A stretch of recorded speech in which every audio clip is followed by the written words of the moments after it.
Alors, je m'appelle Yann Becker, je suis né en Suisse et depuis 2010, je vis au Japon, à Osaka. Je suis photographe indépendant et je fais régulièrement des expositions. Je suis passionné par le Japon, sa culture et notamment les gens, les Japonais, la vie des gens au Japon. Alors, mon travail, notamment le travail depuis que je vis au Japon, parce que j'ai eu différentes phases dans ma carrière, c'est un travail plutôt documentaire.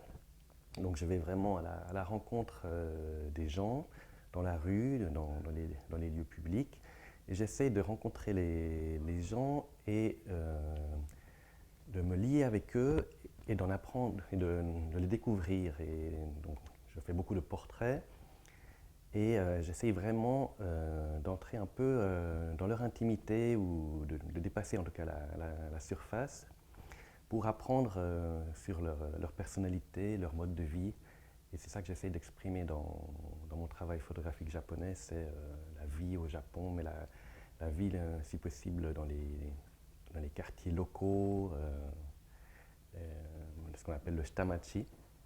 Et la chose qui m'a motivé notamment, c'est que j'ai découvert que les Japonais avaient une énorme humanité.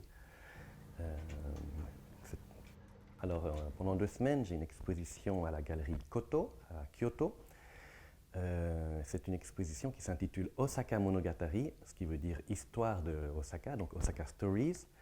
Et c'est un peu mon travail principal auquel j'ai pensé depuis mon arrivée au Japon. Donc moi, je vis à Osaka, je suis passionné par cette ville.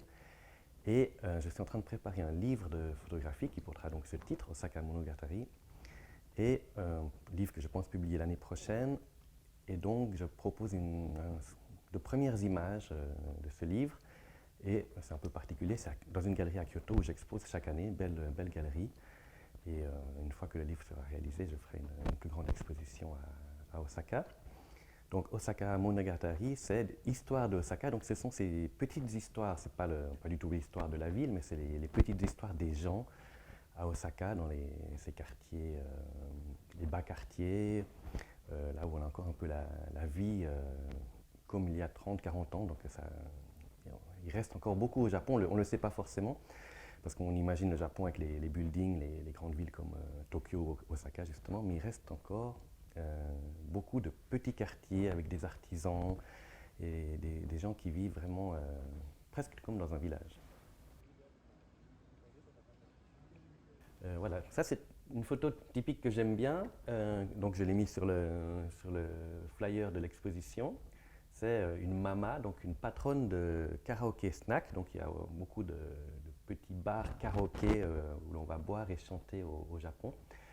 Et souvent ces lieux maintenant sont tenus par des personnes d'un certain âge parce qu'ils disparaissent. Donc en fait c'est un Japon à Osaka qui est en train de disparaître que j'aime photographier et que j'aime montrer. Et dans ces snacks, on a justement une ambiance toujours un peu rétro, un peu kitsch, des couleurs rouge, violet, qui se retrouvent aussi dans le maquillage de la dame. Et ce genre de lieu, on fait des rencontres vraiment intéressantes. On se lie d'amitié. Les différences entre les personnes disparaissent et les gens se rencontrent vraiment.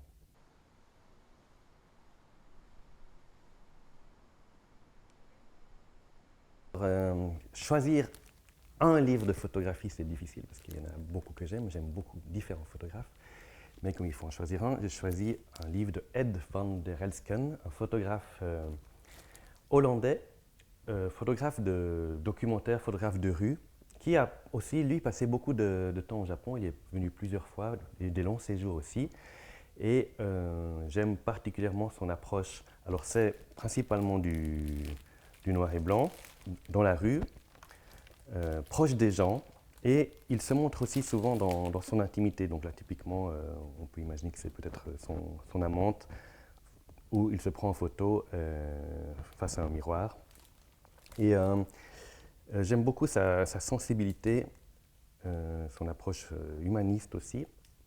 Il y a de la poésie, et on découvre vraiment, par exemple, le Japon de l'intérieur dans ses photographies aussi. Il a aussi fait tout un travail sur Paris. Et c'est vraiment, on entre à l'intérieur des choses, à l'intérieur de la ville, à l'intérieur de la vie des gens. Et donc, c'est un peu un modèle pour moi aussi. Et du coup,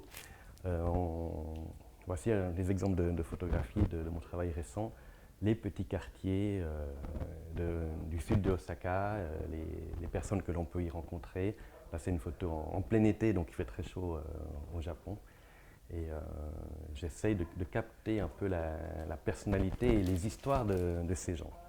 Donc oui.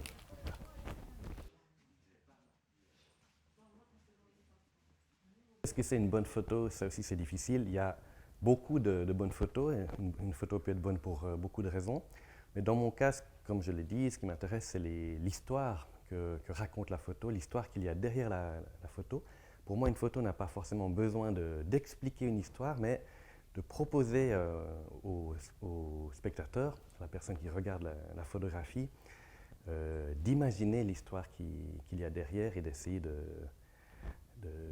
vivre un peu cette histoire. Alors, par exemple, typiquement ici, une photo que j'ai prise dans un petit restaurant, bar de quartier, où on a la tenancière du lieu qui joue avec un client.